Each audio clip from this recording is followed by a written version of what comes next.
బొజ్జా సంధ్యారెడ్డిగా ఉన్న మీరు ఇప్పుడు ఫైర్ బ్రాండ్ సంధ్యారెడ్డిగా మొత్తం తెలుగు రాష్ట్రాలలో ఫేమస్ అయిపోయారు. సో ఈ జర్నీ అసలు అంటే మీరు ఎందుకు ఇలా మారారు? మారాల్సిన కారణం ఏమొచ్చింది? ఎప్పుడు మారారు? నేను ఎప్పుడు ఇలాగే ఉన్నా. ఆ, మీకు నేను కనిపించలేదేమో కానీ ఉమ్, నేను ఎప్పుడు ఇలాగే ఉన్నా. ఉమ్, మా ఎన్జిఓ 2003లో స్టార్ట్ చేసినప్పటి నుంచి ఇలాగే ఉన్నా. ఉమ్. బట్ వాయిస్ అనేది రీసెంట్లీగా చాలా మంది గమనించింది తప్ప ఫస్ట్ నుంచి అయినా నేను మీరు ఇంత ఫైర్ ఒక బ్రాండ్. కమిట్మెంట్గా ఒక మనిషిలో కమిట్మెంట్ ఉన్నాక ఆటోమేటిక్గా ఫైర్గా వస్తుంది. ఉమ్, ఒకసారి సమాజంలో బయటకు వచ్చిన తర్వాత ఉమ్, ఫైర్గానే ఉండాలి. ఉమ్, తప్పు చేయకుండా ఉమ్, 10 మందికి మనం ఒక ఇన్స్పిరేషన్గా ఉండాలి. ఉమ్, వాళ్ళని నేను సెలబ్రిటీ అంట. ఉమ్, సెలబ్రిటీ అంటే దానికి ఒక స్థాయి ఉండాలి. ఒక 10 మందికి మంచి చేసేవాళ్ళు సెలబ్రిటీ. 10 మందికి హాని చేసేవాళ్ళు, 10 మందిని ఇబ్బంది పెట్టేవాళ్ళు నా దృష్టిలో సెలబ్రిటీస్ కాదు. ఉమ్, సో అది ఆటోమేటిక్గా నేను కామన్గా మాట్లాడిన మాటల్ని ఉమ్.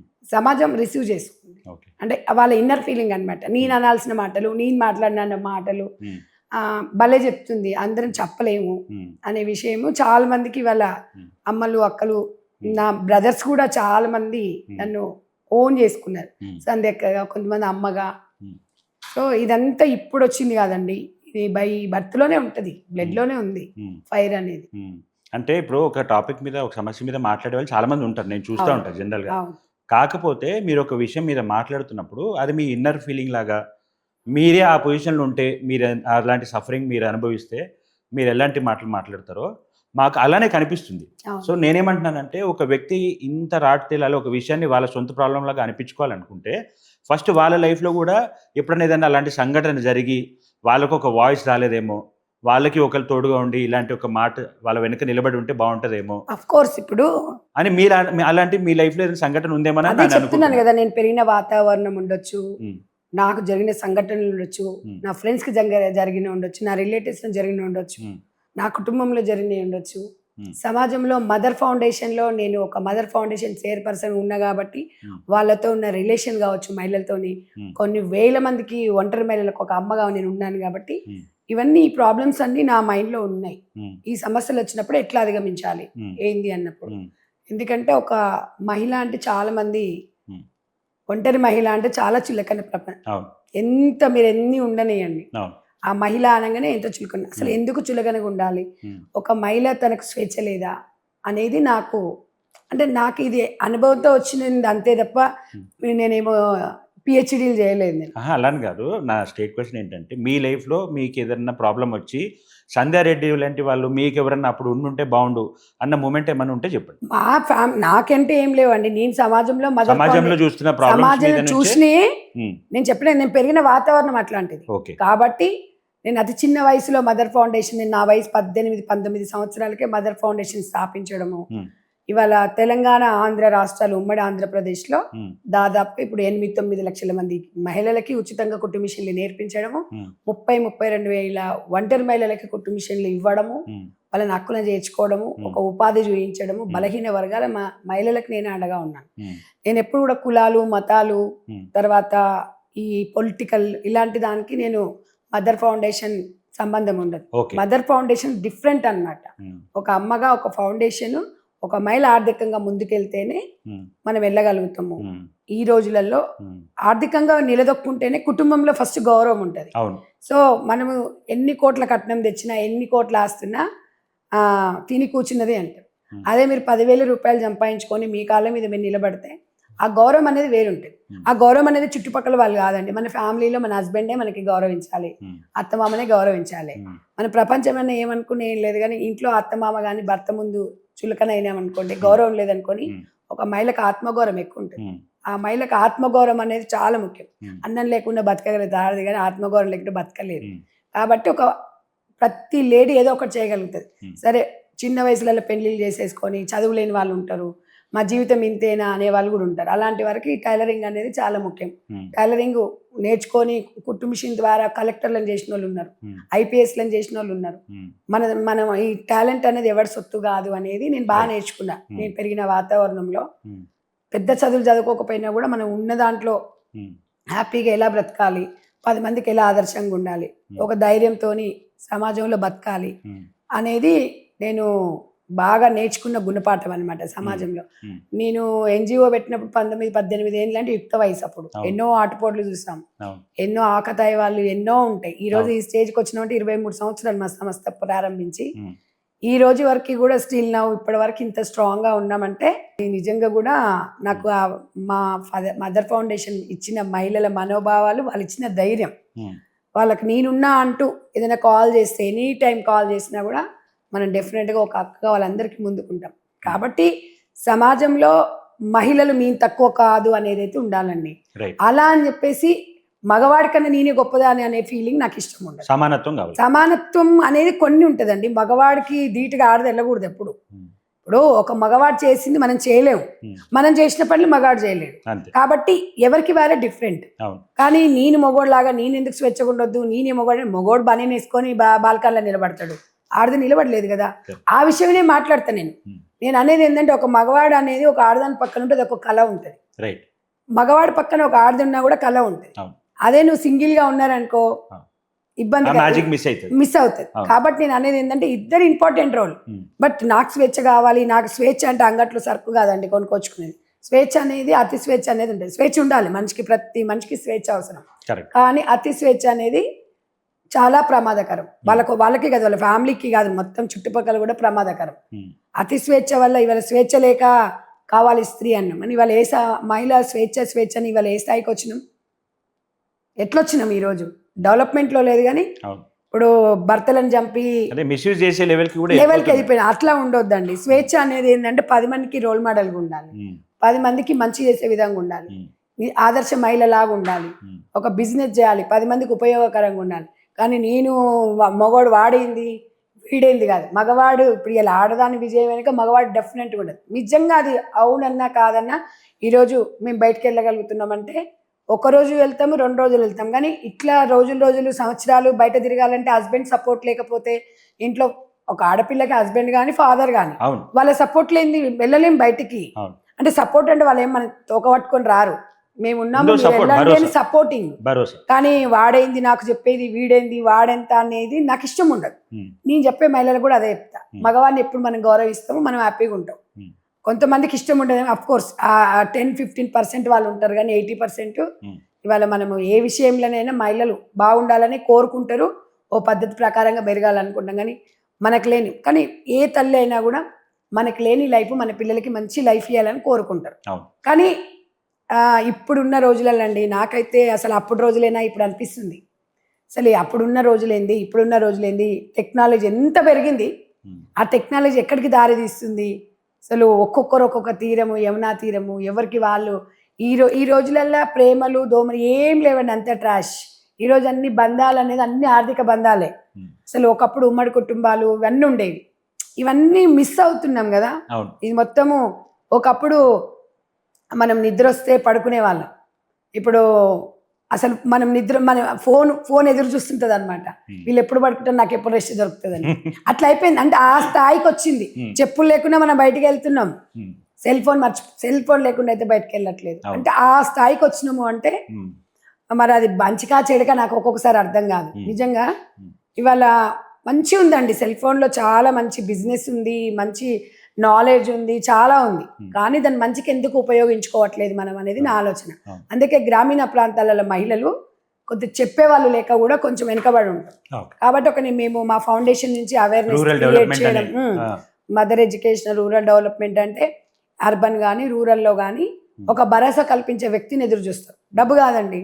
నేను అందుకని నేను ఏ గవర్నమెంట్కైనా ఎవరికైనా మా ఫౌండేషన్ ఉచితాలకు వ్యతిరేకం. మేము చెప్పేది ఏంటంటే ఉచితాలు వద్దు, ఉపాధి వద్దు అంటాం. ఎప్పుడైనా మా ఫౌండేషన్ అనేది మనం కష్టపడాలి, మనం 10 మందికి ఆదర్శంగా ఉండాలి, మనం కష్టపడాలి. ఉచితాలు అనేది ఇవాళ వస్తే రేపు పోతాయి, రేపు తర్వాత పరిస్థితి ఏమిటి అనేది అది తలుచుకుంటే భయంకరంగా. అందుకనే చెప్తా, మీరు కష్టపడండి, మీరు నేర్చుకోండి, మీలో టాలెంట్ ఉంది. ఇప్పుడు రాకపోతే కొద్దిసేపైనాక వస్తుంది, ఇప్పుడు కాకపోతే ఇంకో వారం రోజులకు వస్తుంది. మనకు రాదు అన్న పని ఏమి ఉండదండి. డెఫినెట్గా మనం రావాలంటే ఏదైనా వస్తుంది. అదే వాళ్ళకి మోటివేషన్.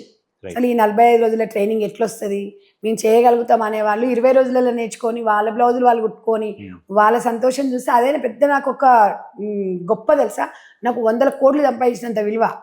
సంధ్యక్క ప్రేమాభిమానులు వంచుతుంది కానీ వాళ్ళ నుంచి డబ్బులు ఆశించడం కాదు, ఇంకొకరి నుంచి డబ్బులు అనేది ఇవాళ ఉంటే రేపు పోతాయి.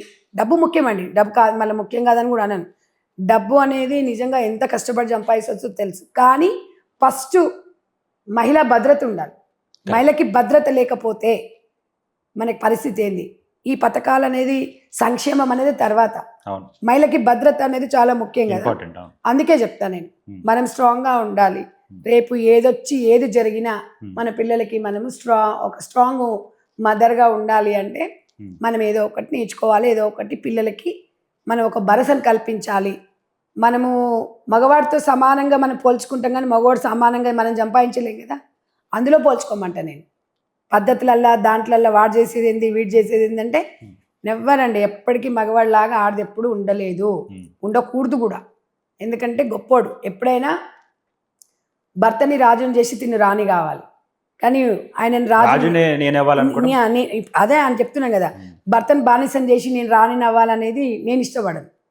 ఎందుకంటే భర్త అనేవాడు చాలా గొప్పవాడండి. ఏది ఏమైనా మనకి పెట్టినా పెట్టకపోయినా 2 మాటలన్నా ఏదన్నా మళ్ళీ మన భార్యను మనం వెతుకుంటాడు. నేను అదే చెప్తాను, గ్రామీణ ప్రాంతాలలో ఎక్కువ సోషల్ మీడియాకి అడిక్ట్ అవుతున్నారు, తప్పుదారులలో పడుతున్నారు, కుటుంబాలు విచ్ఛిన్నం అవుతున్నాయి. అలా చెప్పినప్పుడు వాళ్ళు ఎట్లా వింటారు తెలుసా అండి? అసలు నిజమే కదా, మా ఇంట్లో జరుగుతుంది చెప్తుంది ఏంటి, మా ఇంట్లో జరుగుతుంది ఎలా చెప్తుంది, ఎలా తెలుసు అక్క కంటే అందరింట్లో అదే ఉంటుంది. ఇంటింటికి పోయి మట్టిపోయి ఎవరికి బంగారు పోయి ఉండదు. ఆ చెప్పడం అనేది ఇంపార్టెంట్, అది వినడం కూడా, రిసీవ్ చేసుకోవడం కూడా, విధానం చెప్పడము.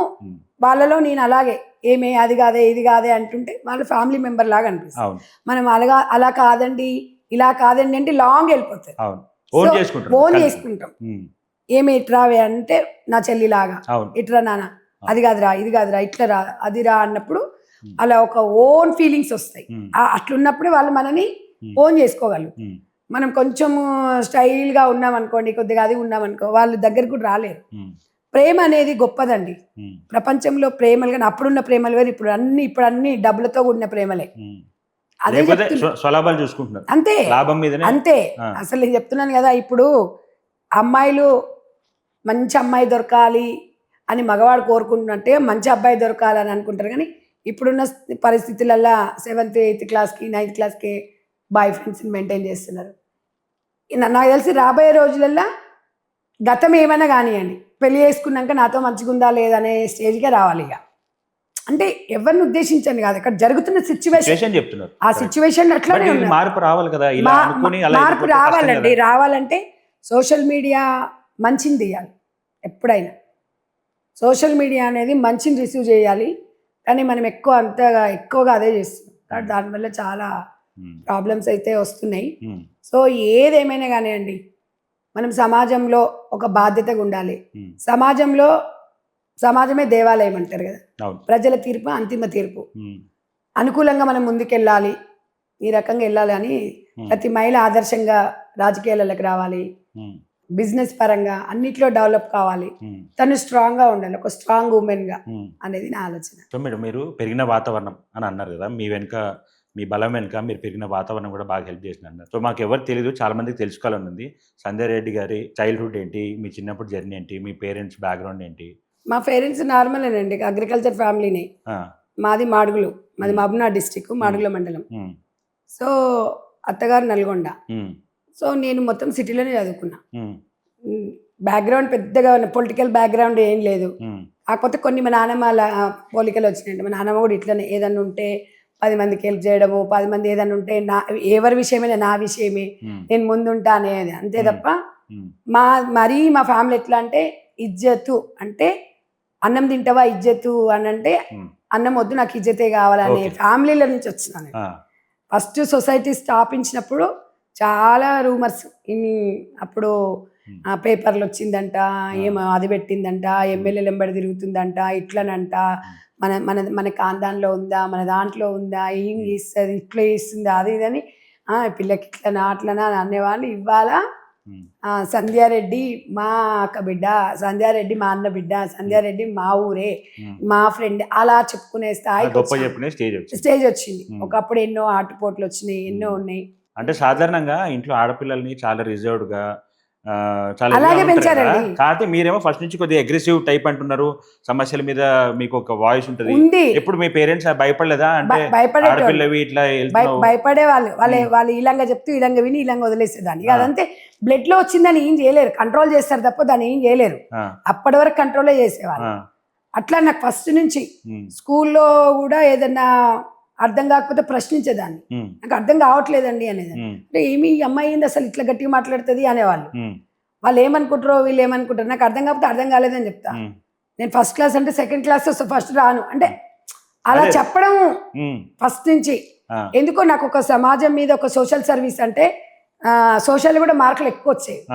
98, 99 వచ్చేది.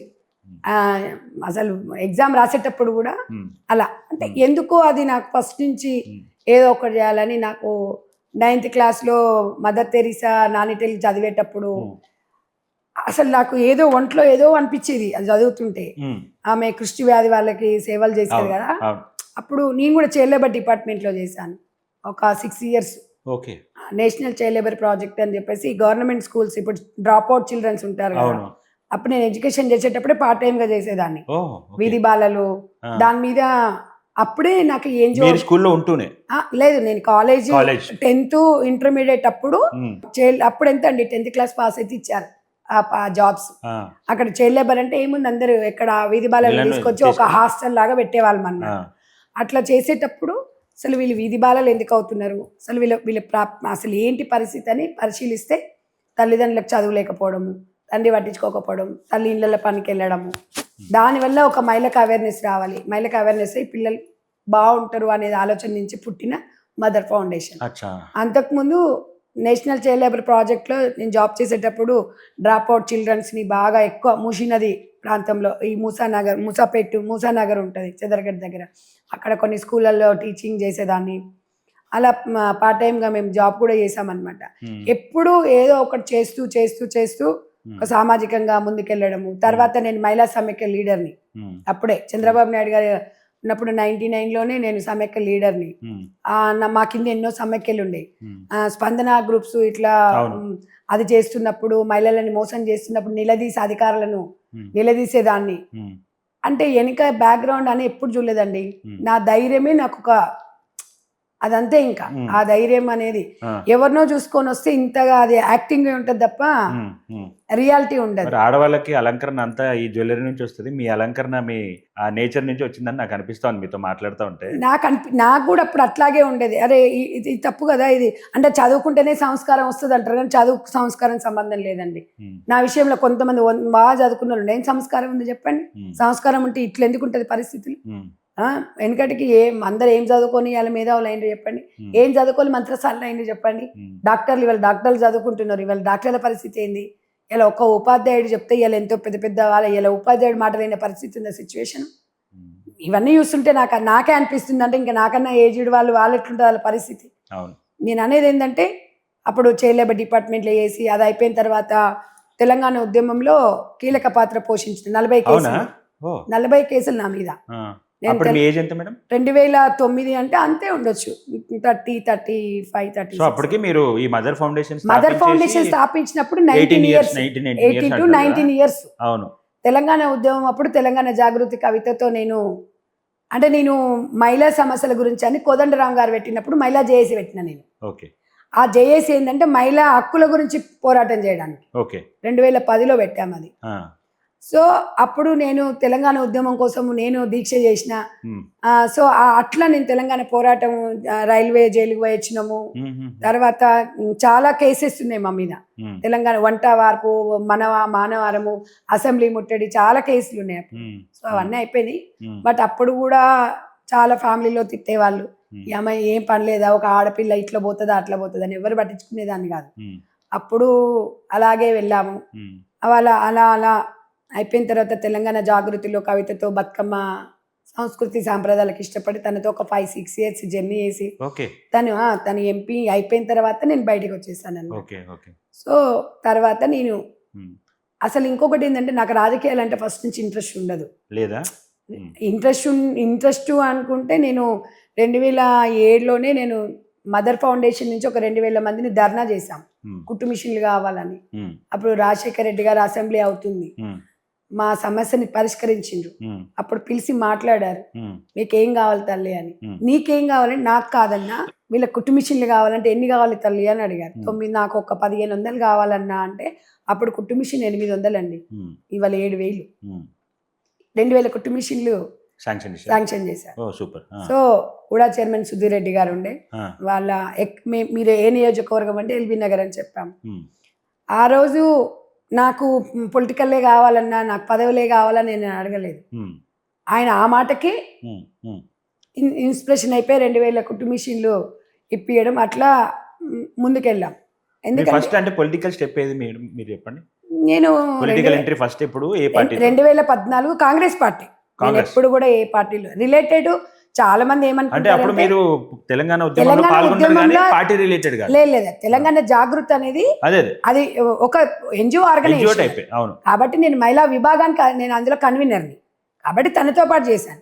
ఆమె 2014 ఎంపీ అయిన తర్వాత 2015లోనేమో బీఆర్ఎస్ తోని అనుబంధ సంస్థగా మారింది. నేను అప్పటికి వచ్చేసాను బయటికి. సో నేను డైరెక్ట్ తెలంగాణ వచ్చిన తర్వాత సోనియమ్మని చూసి తెలంగాణ ఇచ్చిందని నాకు గొప్పగా అనిపించేసి నా రాజకీయ గురు డికే అరుణ గారు, సో తను నన్ను కాంగ్రెస్ పార్టీలకు ఆహ్వానించి ఉత్తమన్న సపోర్ట్ చేశారు. ఉత్తమన్న సతీమణి పద్మక్క కూడా బాగా సపోర్ట్ చేసి కాంగ్రెస్ పార్టీలో 2014 ప్రతిపక్షంలో అక్కడ అధికారం రాగానే ఇక్కడ ప్రతిపక్షంలో 10 సంవత్సరాలు పోరాటం చేసిన, స్పోక్స్ పర్సన్ గా 10 సంవత్సరాలు, జనరల్ సెక్రటరీగా ఇప్పుడు కొనసాగుతున్నాను. ఇప్పుడు నాగర్ కర్నూలు పార్లమెంట్ ఇన్ఛార్జ్ గా పనిచేస్తున్నాను, కోఆర్డినేటర్ గా. నారాయణపేట జిల్లా అబ్జర్వర్ గా చేస్తున్నాను, జేబీఎం కోఆర్డినేటర్ యాదాద్రి భువనగిరి జిల్లా. సో ఇవన్నీ చేసుకుంటూ మదర్ ఫౌండేషన్ చైర్పర్సన్ గా.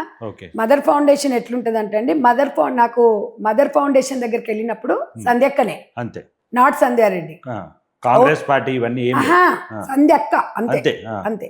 మా అదే పార్టీకి వచ్చినప్పుడు టిపిసి జనరల్ సెక్రటరీ బొజ్జ సంధ్యారెడ్డి. అక్కడ సంధ్యారెడ్డి అంటే కూడా తెలియదు మా వాళ్ళకి, సంధ్యక్కనే.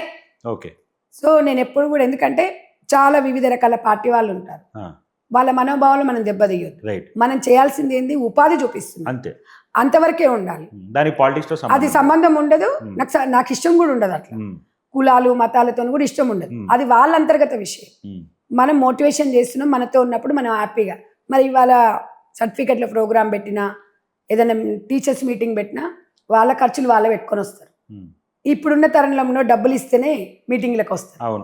సొంతంగా 100 రూపాయలు బస్సుకు కానీ ఆటోకి పెట్టుకుంటారు, సొంతంగా వస్తారు, వాళ్ళ బాక్సులు వాళ్ళే తెచ్చుకుంటారు. ఈ సమాజంలో మీ ఇంటికి వస్తే మాకేం ఇస్తారు, మా ఇంటికి వస్తే మీరే. ఇవాళ నేను ఒక్క ఫోను, ఒక్క మెసేజ్ తోని 3000 గ్రూపులు ఉంటాయి నాకు. ఒక్క మెసేజ్ పెడితే రేపటి వరకు 10,000 మంది వస్తారు. దేని గురించి వస్తారు? నేను పొలిటికల్గా పిలిపివ్వను, సంక్షేమం కోసం. మనకి ఏదైనా కావాలి అంటే నేను అట్లా మిస్యూజ్ చేయనండి. డిఫరెంట్ రాజకీయానికి అసలు లేడీస్ని నేను వాళ్ళకి ఇష్టం ఉంటే ఎంకరేజ్ చేస్తా, కానీ మనం ఇది కావాలి, బీసీలం అందరం ఏకమై కొన్ని కుట్టు మిషన్ల గురించి అది మేము పిసిసి గారికి ఇచ్చాము. తెలంగాణ రాష్ట్ర గవర్నమెంట్ కూడా ఆమోదించింది. ఇప్పుడు ప్రతి నియోజకవర్గానికి 1000 కుట్టు మిషన్లు. At the same time SC ST వాళ్ళకు కూడా ఇవ్వాలి అని, మైనార్టీలకు ఇచ్చారు అని, ఇట్లా మేము ఒక ఉద్యమం లాగా చేస్తూ ఉంటాం తప్ప మా స్వలాభాల కోసం మేము ఎప్పుడు చేయలేదు. అప్పుడు తెలంగాణ ఇచ్చింది కాబట్టి కాంగ్రెస్ పార్టీ అనేది నాకు కూడా కొంచెం చాలా ఇంట్రెస్ట్. మా 4 ఫాదర్స్ కూడా కాంగ్రెస్ పార్టీ. సో నాకు అట్లా వెళ్ళడము అది నా అంతర్గత. మరి ఒక మాట చెప్పండి, 2014లో నుంచి మీరు కాంగ్రెస్లో ఉన్నారు, కానీ దాని తర్వాత చాలా పెద్ద పెద్ద లీడర్లు కానివ్వండి, మేము కాంగ్రెస్, మా రక్తంలో కాంగ్రెస్ ఉంది అని చెప్పుకొని ఇది చేసిన వాళ్ళు ఎంతోమంది పార్టీలు మారారు, వేరే వేరే పొజిషన్స్కి వెళ్ళిపోయారు. ఏ రూలింగ్ గవర్నమెంట్ అటు మారుకుంటూ ఇటు మారుకుంటున్నారు. మీరు పార్టీ ఎలా ఉన్నా సరే మీరు పార్టీ కోసం నిలబడి ఇప్పటివరకు వచ్చారు. ఇప్పుడు పార్టీ గెలిచింది, రూలింగ్లోకి వచ్చింది, మళ్ళీ చాలామంది పార్టీలోకి వచ్చారు. ఇప్పుడు మీ ఈక్వేషన్ ఎలా ఉంటుంది వాళ్ళతోటి? మన పని మనం చేసుకుంటూ వెళ్తామండి. ఆ. ఎవరి గురించి ఎవరిది వాళ్ళకే ఉంటుంది. ఉంటది. కానీ ఇప్పుడు మీరు ఇంత స్టేబుల్‌గా ఒక సోల్జర్ లాగా పార్టీ కోసం నిలబడతా వచ్చారు. ఇప్పుడు రూలింగ్‌లోకి వచ్చేసింది పార్టీ గదా! ఇప్పుడు మళ్ళా వాళ్ళొచ్చి జాయిన్ అయ్యారు గదా! మీ మధ్యలో ఈక్వేషన్ ఎలా ఉంటది? ఒక పార్టీ మెంబర్స్ లాగానే అంటే ఒక ఫ్యామిలీ లాగానే మీ జర్నీ ఉంటదా? లేకపోతే మీకేమన్నా ప్రెషర్స్ ఉంటాయా అక్కడి నుంచి? అట్లేముండదండి. ఎవరి ఇంటెన్షన్ వాళ్ళకుంటది. ఎవరి అభిప్రాయాలు వాళ్ళకుంటాయి. హ్మ్. ఇప్పుడు సమాజం గమనిస్తది. హ్మ్. సమాజమే కదా తీర్పు ఇయ్యాల్సింది. హ్మ్. సమాజం అయితే గుర్తించింది నన్ను. హ్మ్. ఇవాళ నాకు సమాజంలో ఒక మంచి పేరుంది. హ్మ్. భగవంతుడి దయ వల్ల మంచి అనేదే ఉంది. హ్మ్. కాబట్టి వాళ్ళొస్తే మనకు అవకాశాలు రావంటే గాడ్ ఈజ్ గ్రేట్. హ్మ్. గాడ్‌ని నమ్ముతా. హ్మ్. నేను ఎవ్వరు ఏదేమైనా దేవుడినే నమ్ముతానండి. హ్మ్. కాబట్టి ఒక పని చెయ్యాలి అంటే పదవి అవసరం లేదండి. హ్మ్. సమాజం నాకు ఒక పదవి అవసరం లేదంటారా? పదవి కోసం మనం ఎంబడి పడొద్దు. పదవి కోసం పని చెయ్యొద్దు. కానీ అంటే నా ఇంటెన్షన్ ఏంటంటే నన్ను వెతుక్కుంటూ పదవి రావాలంటనే. నేను అదే అడుగుతున్నా. సరే ఇప్పుడు స్ట్రెయిట్‌గా అడిగేస్తా. ఇప్పుడు ఇందాక దాకా అటు ఇటు అడిగాను మీరు ఫీల్ అవుతారని. నేనేమంటున్నా అంటే సంజయ్ రెడ్డి గారికి ఫస్ట్ నుంచి ఒక సేవా గుణం అన్న ఒక బ్యాక్‌గ్రౌండ్ ఉంది. మీరు ప్రూవెన్ ట్రాక్ రికార్డ్ ఉంది. అంతమందికి సేవ చేస్తున్నారు. నిస్వార్థంగా చేసుకుంటూ వస్తున్నారు. కాంగ్రెస్ పార్టీలో అన్ని సంవత్సరాలుగా కంటిన్యూ అయితే మీ నిజాయితీని చూపించుకుంటూ వచ్చారు. అటు మీ క్యారెక్టర్ కనపడుతుంది. ఇటు మీ డెడికేషన్ కనపడుతుంది పార్టీకి. మరి ఎలక్షన్స్ టైంలో మీకంటూ ఒక టికెట్ గాని, ఇది గాని ఎందుకు రాలేదు? టికెట్ నేను అడగలేదు. ఎందుకు అడగలేదు? అంటే నాకు కూడా కొన్ని కుటుంబంలో బాధ్యతలున్నాయి. బాధ్యతలు అయిన తర్వాత అడుగుదామని. ఓకే. నెక్స్ట్ తప్పకుండా డీలిమిటేషన్‌లో మహిళలకు 33% రిజర్వేషన్ వస్తది. డెఫినెట్‌గా సో, ఇప్పుడు మీరు డెఫినిట్‌గా ఉంటాం. అప్పుడు నేనైతే అడగలేదు. ఎందుకంటే కొన్ని కుటుంబంలో బాధ్యతల వల్ల అడగలేదు. తప్పకుండా పార్టీ కూడా నన్ను గుర్తించి జనరల్ సెక్రటరీ ఇచ్చింది. అవును. ఇప్పుడు రాబోయే రోజులలో కూడా మంచి పదవి ఇస్తదని అంటే మీలాంటి వాళ్ళకి పదవి కూడా యాడ్ అవుతే ఇంకా ఎక్కువ మీరు హెల్ప్ చేయొచ్చు. నేననేది ఇంకా ఎక్కువ వాయిస్ మీ సపోర్టింగ్ ముందుకు తీసుకెళ్ళొచ్చు కదా అనేసి నా ఉద్దేశం. అవును. ఇప్పుడు మన ఉద్దేశం అదే గాని ఇక ఈక్వాలిటీ అంటే సామాజిక వర్గము అది ఇది కూడా ఉంటది కదండి. ఇక వాళ్ళు మనం ఎవరిని కూడా గట్టిగా ప్రెజర్ నేను ఎప్పుడు కూడా నాకు ఇది కావాలి అని అడగంతే అమ్మాయిని అన్నం పెట్టదు అడుగుతా. కానీ ఇంకా మరీ అన్ని పనులు వదిలిపెట్టేసుకొని మీకోసమే కాదు మిమ్మల్ని నమ్మిన ప్రజల కోసం ఉన్నారు. వాళ్ళు కూడా బాధపడుతున్నారు. రెగ్యులర్ గా మీరు పార్టీ కోసం 10 ఏళ్ళు కష్టపడ్డారు. ఇప్పుడు 12 సంవత్సరాలు అందరికి వస్తున్నాయి మీకెందుకు రావట్లేదు అక్క అని ఉన్నారు. వాళ్ళ ప్రెజర్స్ కూడా నేను తట్టుకోలేకపోతున్నా. కానీ వెయిట్ అని చెప్పి అంటే కొంతమంది లీడర్స్ వాళ్ళ కోసం రావాలని ఉంటుంది. బట్ కొంతమంది లీడర్స్ ఎట్లా అంటే ప్రజల కోసం రావాలనేది చాలా మందికి అనిపిస్తుంది. మిమ్మల్ని చూస్తుంటే మీ గురించి మాకు తెలిసిన ఇన్ఫర్మేషన్ కానివ్వండి, ఇప్పుడు మీతో మాట్లాడినాక కూడా నాకేమనిపిస్తుంది అంటే మీరు ఈ టైప్కి చెందిన ఒక లీడర్. అంటే ప్రజల కోసం మీరు ముందు వస్తే ప్రజలకే చాలా మంచి జరుగుతుంది అనేది నాకు చాలా మంచి ఒపీనియన్ అనిపిస్తూ ఉంది. అది గట్టిగా అనిపిస్తుంది కాబట్టి అడుగుతున్నా. ఇంకా అంటే నెక్స్ట్ ఏమైనా అట్లాంటి ప్లాన్స్ ఉన్నాయా? ఆ దిశగా వర్క్ చేస్తున్నారా? లేదు. ఆల్రెడీ అధిష్టానం గుర్తించింది. నెక్స్ట్ రాబోయే రోజులలో కంపల్సరీ గవర్నమెంట్ ఏదో ఒక పాత్ర అయితే నేను పోషిస్తాను. నాకు నమ్మకం ఉంది. కాంగ్రెస్ పార్టీ కూడా గుర్తించింది. బట్ ఇక్కడ సామాజిక వర్గం వల్లనే కొంచెం వెనుకబడి ఉన్నాను తప్ప తప్పకుండా గుర్తిస్తుంది. కష్టపడ్డ వారికి ఎప్పుడు భగవంతుడు అయితే అన్యాయం చేయడండి. నాకు ఆ నమ్మకం ఉంది. బట్ వెయిట్ అండ్ సీ చూడాలంతే. మేడం మీ దృష్టిలో సోషల్ సర్వీస్ కి పాలిటిక్స్ కి తేడా ఏంటి చెప్పండి? ఆనెస్ట్ గా చెప్పాలి. అంటే ఏమీ ఆశించకుండా ప్రజాసేవ చేయడం. ఆశించి చేసేది పొలిటికల్. అంటే పొలిటీషియన్స్ అందరిని కలుపుద్దండి. అంటే ఇప్పుడు మీరు ఉన్నారండి పొలిటికల్ మీరు ఏం ఆశించకుండానే వస్తారా? టికెట్ కానీ ఏదో ఒక పదవి కానీ ఇప్పుడు పార్టీ పదవులు గవర్నమెంట్లో పదవులు ఆశించాల్సిందే కదండి. ఆశించి రాజకీయం అంటే అది కూడా 50% సోషల్ సర్వీసే. ఎందుకంటే అందరు పనిచేసిన వాళ్ళందరూ పదవులు కూడా రావు. పార్టీ కోసం జెండా మోసిన వాళ్ళు ఉన్నారు. పార్టీ కోసం కష్టపడిన వాళ్ళు ఉన్నారు. ఒక మన స్వతంత్ర పోరాటం చేసిన వాళ్ళు ఉన్నారు. కాకపోతే పార్టీ కోసం పోరాటం అదే నువ్వు సోషల్ సర్వీస్ చేసి ఎవరిని అడుగుతారండి మీరు పదవులు? అంటే నేను ఒక్కరిని ఉద్దేశించాను కాదు.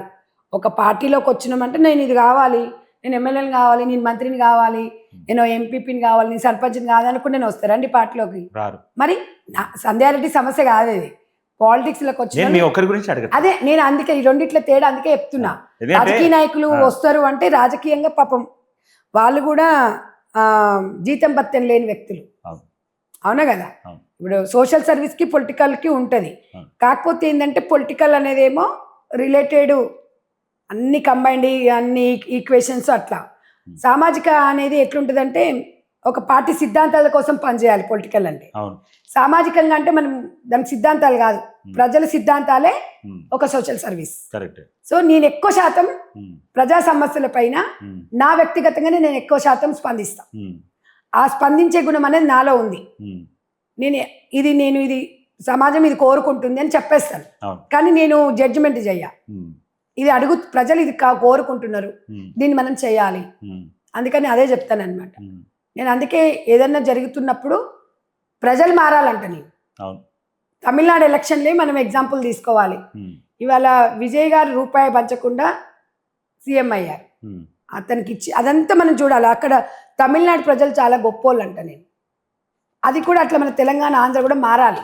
మీరు ఒక మాట చెప్పండి ఆనెస్ట్గా. ఇప్పుడు విజయ్ గారు డబ్బులు పంచకుండా సీఎం అయ్యారు, ప్రజలలో మార్పు వచ్చింది అంటున్నారు కదా. అదే విజయ్ గారు ఒకవేళ ఆ సినిమా హీరో చరిష్మా కనుక లేకుండా ఉంటే ఆయనకి ఇది విజయం పాసిబుల్ అయ్యేదంటారా? ఒకటి ఇంటరా అండి, ప్రజలు గమనించారు సినిమా అనేది కూడా, సినిమా ప్రభావం అనేది కూడా వ్యక్తిత్వం ఉండాలండి. తనకు ఒక మంచి విజన్ ఉంది. సినిమా ఇవన్నీ పక్కన పెట్టండి. ఇప్పుడు ఎంటర్టైన్మెంట్ అనేది కూడా లైఫ్ లో ఇష్టం, అందరికి ఇష్టమే కదా. ఆయనకు చేసే సేవాభావం ఉంది, గుణం ఉంది, ప్రజలు గమనించారు. అంతమంది మెజారిటీ పీపుల్ ఏం లేదైతే చేయరండి. నేను అనేది ఏంటంటే అట్లా మార్పు రావాలి సమాజంలో అంట. నేను తనని ఇన్స్పిరేషన్ గా తీసుకోవాలి. ఇవాళ మొన్న ఒకటి చూసా నేను, 1000 రూపాయలు ఎవరైనా లంచం అడిగినా కూడా విత్ ప్రూఫ్ తో సహా తీసుకొచ్చి మాకు ఇవ్వండి, మీకు 1,00,000 రూపాయలు. అసలు అది వినడానికి బూస్ బంప్స్ వస్తున్నాయి. అది నిజంగా అమలైతే చాలా మార్పు సమాజం ఇది కోరుకుంటుంది. కానీ ఇప్పుడున్న పొలిటికల్ సిస్టమ్ లో ఏదైనా సాధ్యం అవుతుందండి. నేను అనేది ఏంది, ప్రజలు మారాలి, నాయకులు కాదు, ప్రజలు కూడా మారాలి. ఈక్వల్ గా వీళ్ళది ఎంత ఉందో వాళ్ళు ఏమంటారు, వీళ్ళు ఇస్తున్నారని మేము తీసుకుంటున్నాం అంటారు. అవునా కదా? వాళ్ళు ఏమైనా మేము వచ్చి అడిగామా, వాళ్ళే ఇండియాలోకి వచ్చి ఇస్తున్నారు అంటారు. ఇస్తే తీసుకోకుండా ఉంటామా అని వాళ్ళు అంటారు, ఇవ్వకుంటే ఓటేయరని వీళ్ళు అంటారు. అంటే నేను అనేది ఏంటంటే ఇందులో ఎవరిదెవరని మనం జస్ట్ మాట్లాడుకోవడానికి. ఇవాళ తను కూడా సీఎం అవుతారా అని అనుకోకుండొచ్చు. నేనైతే ఒక ప్రయత్నం చేద్దాం అనుకున్నాడు.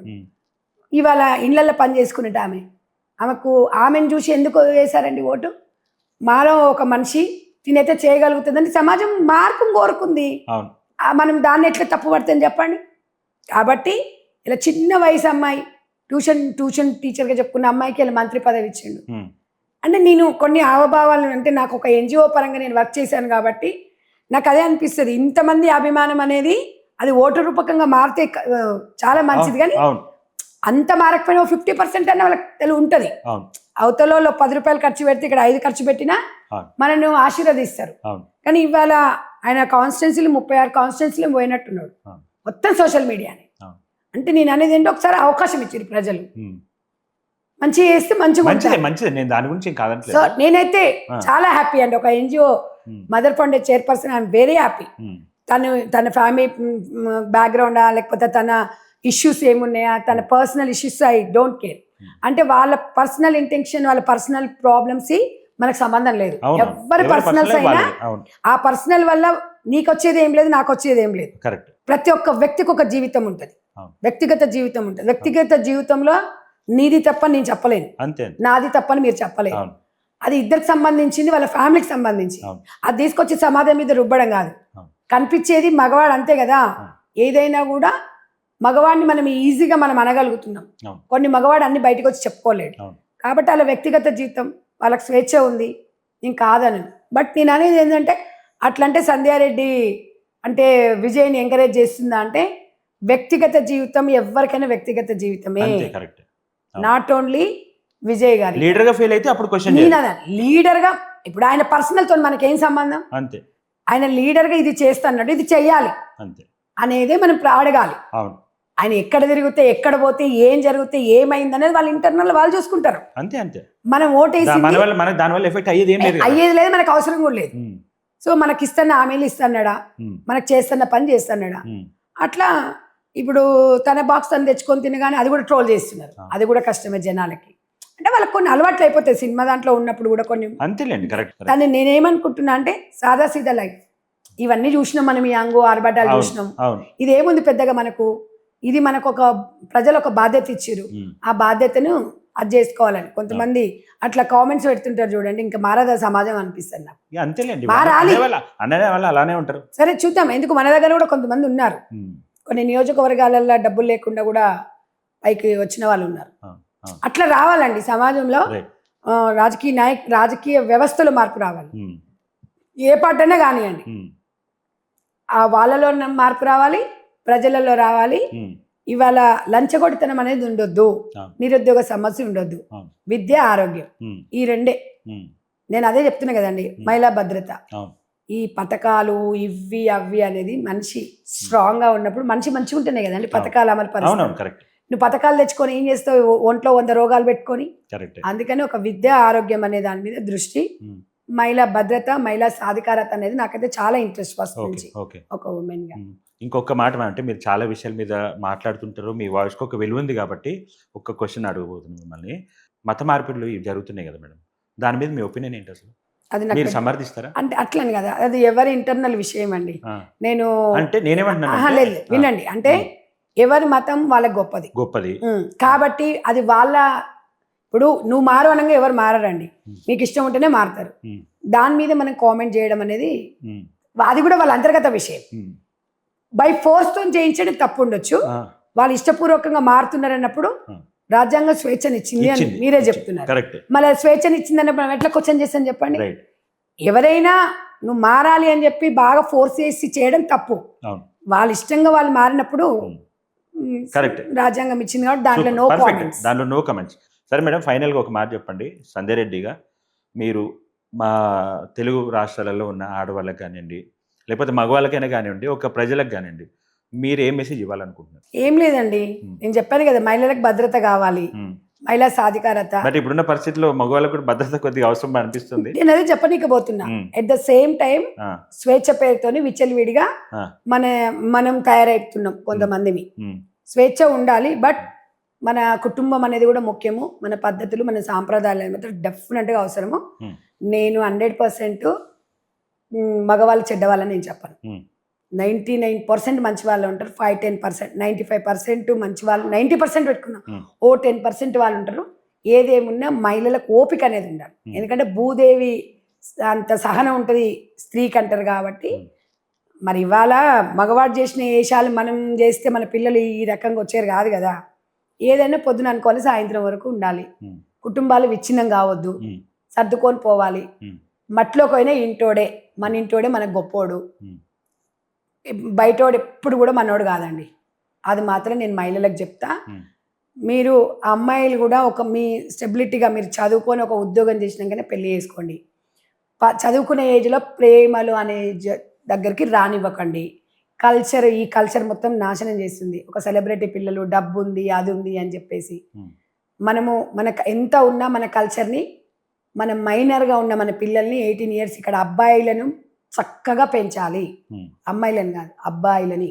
అమ్మాయిలు తల్లిని చూస్తే చిన్నప్పటి నుంచి నేర్చుకుంటుంటారు. ఇక్కడ మగపిల్లలు కన్నా తల్లిదండ్రులు కూడా అబ్బాయిని ఏ రకంగా పెంచాలి అనేది మాత్రం చాలా ముఖ్యం, ఆసన్నమైంది. సో ఇవాళ ఏదొచ్చి ఆకొచ్చి ముళ్ళు మీద పడ్డ, ముళ్ళు చాకు మీద అమ్మాయికే నష్టం జరుగుతుంది. మన అమ్మాయి కదలికలు కూడా మనం గమనించాలి. చేతులు కాలినాక ఆకులు కట్టుకుంటే లాభం లేదు. తర్వాత ఎవరు ఏ సమాజం వచ్చి ఎవరు చేయదండి, ఇద్దరు పేరెంట్స్ చాలా ముఖ్యం, కీలకం. 1,00,000 పనులు ఉండనియండి, మన పిల్లలే మనకి ముఖ్యము, మన కుటుంబం చాలా ముఖ్యము. ఇంట్లో గెలిచి రచ్చగెలువు అంట.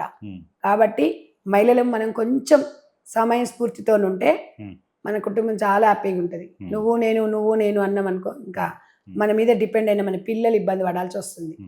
కాబట్టి మగవాడు అనేటాడు, మగవాడు గొప్పవాడండి, వాళ్ళు లేనిది మేము లేము అనేది మాత్రం నిజం చెప్పుకోవాలి. మనం ఊరికేనే ఏదో ఈగోతోని అట్లా కాదు ఇట్లా కాదని తన సపోర్ట్ లేకపోతే చాలా ప్రపంచంలో ఒక ఆడది బతకడం చాలా కష్టం. బతుకుతామండి, బతకడం ఏం ప్రాబ్లం లేదు, కానీ విలువైన బతకలేవేమో.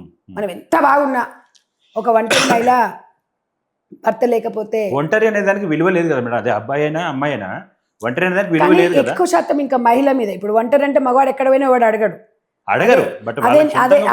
అదే మీరు ఇంటికి వచ్చినప్పుడు పాలోడు వచ్చినా, కరెంటు బిల్లోడు వచ్చినా, మగోడు ఇంటికి వచ్చినా, అన్న వచ్చినా, తమ్ముడు వచ్చినా ఒక నజర్ ఉంటుంది. కూర్చున్నా తప్పే, నిలబడ్డా తప్పే, కాల్ వెయిటింగ్ వచ్చినా తప్పే, ఫోన్లు మాట్లాడినా తప్పే, మంచి చీర కట్టుకొని పోయినా తప్పే. ఎన్ని బాధలు, ఎన్ని కష్టాలు ఒక ఒంటరి మహిళ.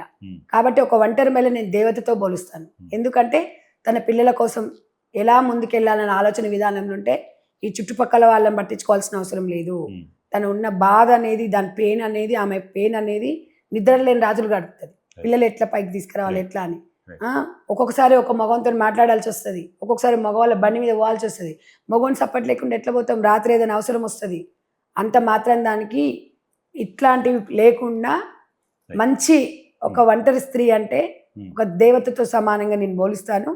స్ట్రాంగ్గా ఉండాలి, పిల్లల కోసం తను స్ట్రాంగ్గా బ్రతకాలి, సమాజంలో ఒక ఒంటరి మహిళ కూడా ఒక విలువనివ్వండి, ఒక గౌరవం ఇవ్వండి అనేది మాత్రం నీదే. లాస్ట్ ఒకటే మాట మేడం, మిమ్మల్ని చూసి ఎంతోమంది యంగ్ గర్ల్స్ కావచ్చు, లేకపోతే లేడీస్ కావచ్చు, ఇన్స్పైర్ అయ్యారు, నేను కూడా సంధ్యారెడ్డి లాగా అవ్వాలనుకుంటున్నా, నేను కూడా అలాంటి ఒక ఫైర్ బ్రాండ్ అవ్వాలనుకుంటున్నా అని చాలామందికి ఉంటుంది కదా.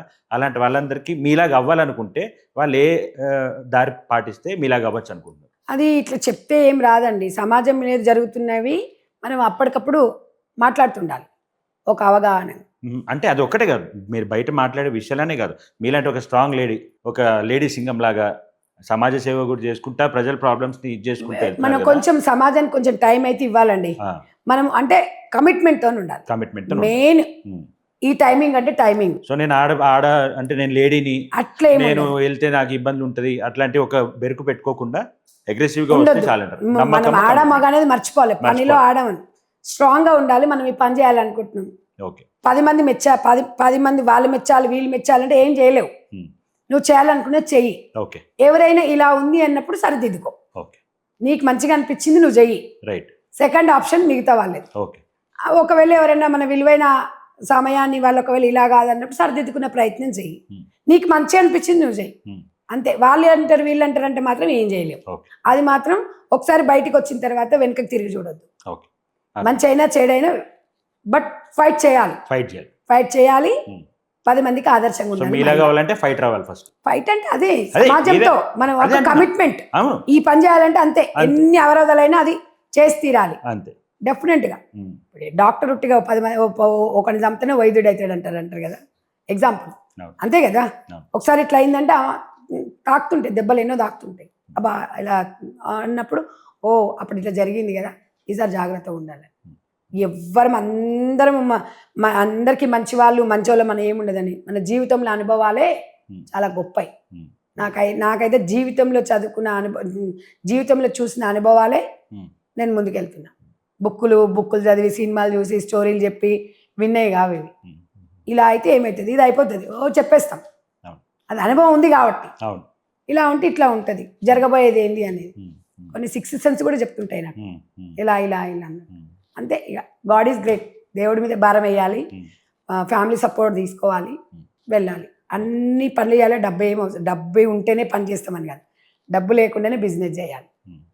కోట్లు అప్పులు చేయక్కర్లేదు. ఒక మంచి చెయ్యాలి అంటే మనకు మంచి గుణం ఉండాలి, అంతే తప్ప డబ్బులు చాలా మంది దగ్గర ఉంటాయండి, గుణం ఉండొద్దు.